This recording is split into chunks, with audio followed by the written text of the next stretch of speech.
और आज सुबह जब हम अखबार देख रहे थे तो सच कहूं तो द हिंदू में यूपीएससी के नजरिए से कुछ खास मिला नहीं। हाँ, आज का अखबार थोड़ा हल्का था उस लिहाज से। बिल्कुल। लेकिन फिर हमारी नजर पड़ी इंडियन एक्सप्रेस पर, और वहां दो ऐसी खबरें थी जो मुझे लगता है आने वाले भारत की पूरी तस्वीर बदल सकती हैं। दो बहुत बड़े बदलावों से जुड़ी खबरें। हाँ, एक तरफ हमारे काम करने का तरीका पूरी तरह बदल रहा है। 29 पुराने श्रम कानूनों की जगह 4 नए लेबर कोड लागू हो गए हैं। और दूसरी तरफ हमारी उच्च शिक्षा यूजीसी, एआईसीटी जैसी संस्थाओं को हटाकर एक सिंगल रेगुलेटर बनाने का बिल संसद में आने वाला है। तो पहले बात करते हैं नए लेबर कोड्स की।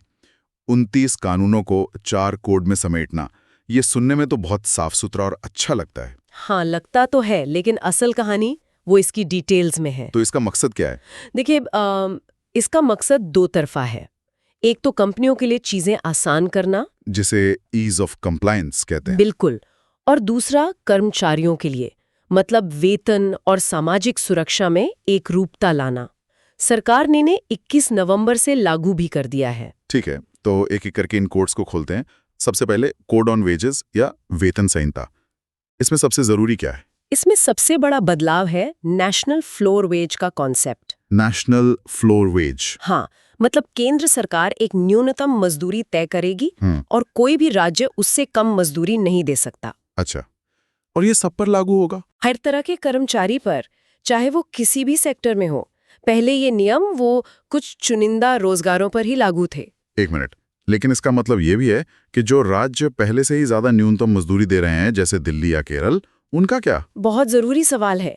देखिए, ये एक फ्लोर है, सीलिंग नहीं। मतलब इससे ज्यादा दे सकते हैं, कम नहीं। बिल्कुल।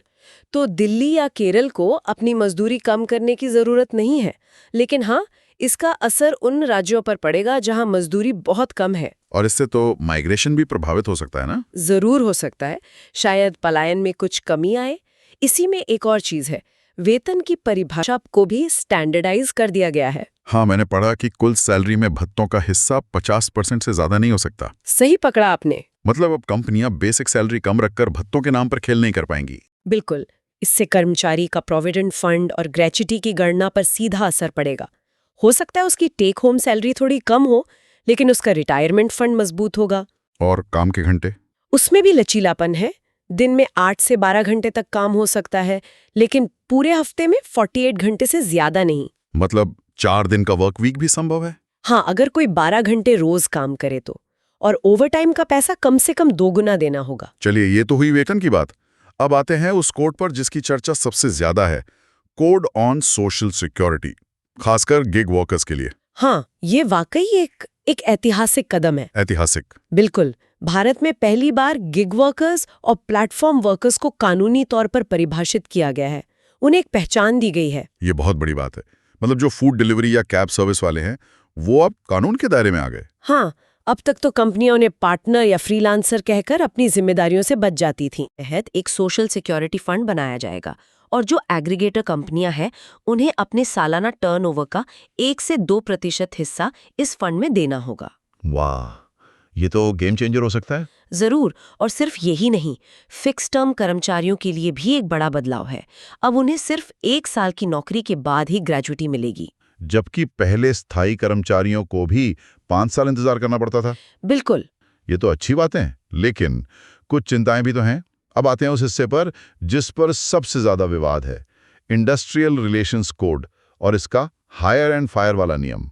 हाँ, यहीं पर ट्रेड यूनियनों और सरकार के बीच सबसे बड़ा मतभेद है। क्या है ये नियम? देखिए, पहले जिन फैक्ट्रियों या खदानों में 100 से ज्यादा कर्मचारी थे, उन्हें किसी की छटनी करने या फैक्ट्री बंद करने से पहले सरकार की इजाजत लेनी पड़ती थी। एक लंबी प्रक्रिया थी वो। बहुत लंबी और जटिल।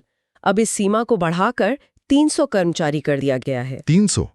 मतलब अब 299 कर्मचारियों वाली कंपनी बिना सरकारी मंजूरी के हाँ, जब चाहे लोगों को निकाल सकती है। उद्योग जगत तो इसे फ्लेक्सिबिलिटी यानी लचीलापन कह रहा होगा। बिल्कुल। पर इसका एक अनचाहा असर ये नहीं हो सकता कि कंपनियां जानबूझकर 299 कर्मचारियों पर ही अटकी रहें, मतलब बड़ी बनने से ही बचे? ये एक बहुत बड़ी और जायज चिंता है।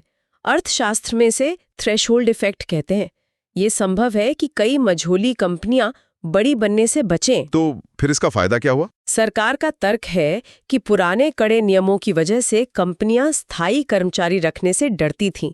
उनका मानना है कि इस लचीलेपन से ज्यादा स्थायी नौकरियां पैदा होंगी। खैर, इसका सच तो आने वाले समय में ही पता चलेगा। हाँ, और हड़ताल करने के नियमों को भी तो बहुत सख्त कर दिया गया है ना? बहुत ज्यादा। अब किसी भी संस्थान में हड़ताल करने से 60 दिन पहले नोटिस देना होगा। 60 दिन? हाँ, और अगर 50% से ज्यादा कर्मचारी एक साथ मास कैजुअल लीव पर चले जाते हैं तो उसे भी गैर कानूनी हड़ताल माना जाएगा। मतलब अचानक होने वाली हड़तालें तो अब लगभग नामुमकिन है। बिल्कुल।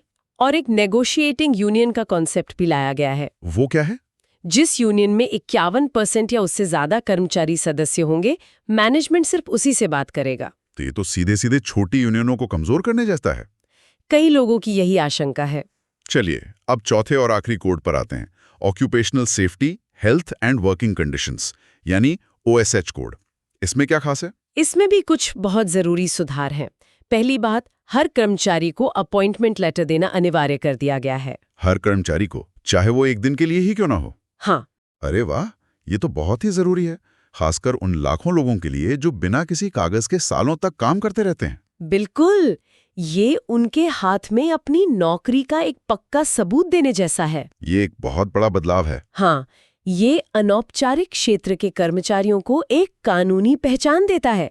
इसके अलावा महिलाओं को उनकी सहमति और सुरक्षा के इंतजाम के साथ रात की शिफ्ट में काम करने की इजाजत दी गई है। और हेल्थ चेकअप वाली बात भी है ना? हाँ, नियोक्ता को अपने कर्मचारियों का सालाना हेल्थ चेकअप मुफ्त में करवाना होगा। तो एक तरफ काम करने के नियम बदल रहे हैं और दूसरी तरफ पढ़ाई के। ये दोनों ही बदलाव एक ही सोच से निकले लगते हैं। पुरानी बिखरी हुई व्यवस्था हटाओ और एक नई सिंगल केंद्रीकृत व्यवस्था लाओ। हाँ, पैटर्न तो साफ दिखता है। तो चलिए अब शिक्षा की दुनिया में देखते हैं कि ये फॉर्मूला वहां कैसे लागू हो रहा है। सरकार संसद के शीतकालीन सत्र में higher education commission of India bill 2025 ला रही है। बिल्कुल। इसका मतलब है कि UGC, AICT, NCTE जैसी संस्थाएं इतिहास बन सकती हैं। ये तो राष्ट्रीय शिक्षा नीति 2020 की सिफारिश थी, है ना? हाँ, उसकी सबसे बड़ी सिफारिशों में से एक। मकसद है उच्च शिक्षा के लिए दर्जनों रेगुलेटरी बॉडीज की जगह एक सिंगल अम्ब्रेला रेगुलेटर बनाना। वैसे ये सरकार की दूसरी कोशिश है। हाँ, 2018 में भी ऐसा ही एक बिल आया था, लेकिन भारी विरोध के बाद वो ठंडे बस्ते में चला गया। तो इस नए कमीशन यानी HECI का ढांचा कैसा होगा? NEP 2020 के मुताबिक HECI के तहत 4 अलग-अलग वर्टिकल होंगे, जिनके काम बटे होंगे। 4 वर्टिकल? हाँ। पहला होगा national higher education regulatory council. ये रेगुलेशन का काम करेगा, मतलब नियम कानून बनाएगा। सही। दूसरा नेशनल एक्रेडिटेशन काउंसिल, जो कॉलेजों और यूनिवर्सिटीज को ग्रेडिंग देगा। ठीक है। और तीसरा है जनरल एजुकेशन काउंसिल। ये पढ़ाई के मानक तय करेगा, मतलब एक ग्रेजुएट को क्या क्या आना चाहिए। और चौथा है हायर एजुकेशन ग्रांट्स काउंसिल, जिसका काम संस्थानों को फंडिंग देना होगा। लेकिन ये पर एक पेंच है ना, फंडिंग वाली बात पर। हाँ, यही सबसे बड़ी चिंता की जड़ है। लेखों में कहा गया है कि हो सकता है फंडिंग का काम HCI के पास न होकर सीधे शिक्षा मंत्रालय के पास चला जाए। बिल्कुल, जैसा कि 2018 वाले बिल में प्रस्ताव था। और अगर ऐसा हुआ तो ये विश्वविद्यालयों की स्वायत्ता यानी ऑटोनॉमी पर एक बड़ा हमला होगा। तो 2018 वाले बिल का विरोध भी इन्हीं वजहों से हुआ था। हाँ, 3 मुख्य कारण थे। पहला, शक्तियों का अत्यधिक केंद्रीकरण। और दूसरा, फंडिंग का अधिकार मंत्रालय को देना। बिल्कुल, राज्यों को डर था कि फंड बांटने में पक्षपात हो सकता है। मतलब उन्हें ये डर था कि केंद्र सरकार अपनी विचारधारा या अपनी पसंद की यूनिवर्सिटीज को ज्यादा फंड देगी। हाँ, यही आशंका थी। और तीसरी बड़ी वजह थी कमीशन की संरचना में सामाजिक विविधता की कमी। उसमें महिलाओं, दलितों, आदिवासियों या अल्पसंख्यकों के प्रतिनिधित्व का कोई प्रावधान नहीं था। और ये चिंताएं आज भी मौजूद हैं, दुर्भाग्य से। हाँ, इसी साल एक संसदीय समिति ने अपनी रिपोर्ट में चेतावनी दी है कि इस बिल से अत्यधिक केंद्रीकरण हो सकता है और इसमें राज्यों का पर्याप्त प्रतिनिधित्व नहीं है। तो इस नए बिल में इन चिंताओं को दूर करने की कोई कोशिश हुई है या नहीं? अभी तक जो जानकारी है उससे लगता है कि मूल ढांचा वही है। समिति ने एक और खतरे की ओर इशारा किया है। वो क्या? उन्होंने कहा कि इससे राज्य की यूनिवर्सिटीज दोहरी रेगुलेशन में फंस सकती हैं। एक तरफ राज्य सरकार के नियम और दूसरी तरफ HECI के राष्ट्रीय नियम। इससे तो कंफ्यूजन बढ़ेगा और उनकी ऑटोनॉमी और कम हो जाएगी। यही सबसे बड़ा डर है। तो कुल मिलाकर हम दो बहुत अलग दिखने वाले क्षेत्रों, श्रम और उच्च शिक्षा में एक ही पैटर्न देख रहे हैं। हाँ, दोनों का घोषित लक्ष्य व्यवस्था को सरल बनाना, लाल फीताशाही को कम करना और सिस्टम को स्ट्रीमलाइन करना। लेकिन दोनों में ही एक अनकहा डर है, केंद्रीकरण का। यहीं पर आके सारी बात रुक जाती है ना। इन दोनों सुधारों के केंद्र में सरलीकरण और केंद्रीकरण के बीच का ये तनाव है। बिल्कुल। क्या प्रक्रियाओं को आसान बनाने की कोशिश में सारी शक्ति, सारे अधिकार, सारा कंट्रोल केंद्र के पास सिमट कर रह जाएगा? चाहे वो कंपनियों को कर्मचारी रखने निकालने की आज़ादी हो या यूनिवर्सिटीज को कोर्स चलाने की। इसी सवाल का जवाब तय करेगा कि ये सुधार ऐतिहासिक साबित होते हैं या कुछ और यहीं पर हम आज की इस गहरी चर्चा को रोकते हैं, लेकिन एक सवाल के साथ।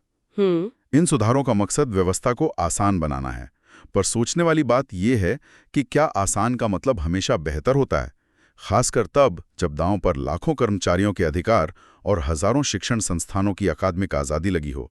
इस पर जरूर सोचिएगा।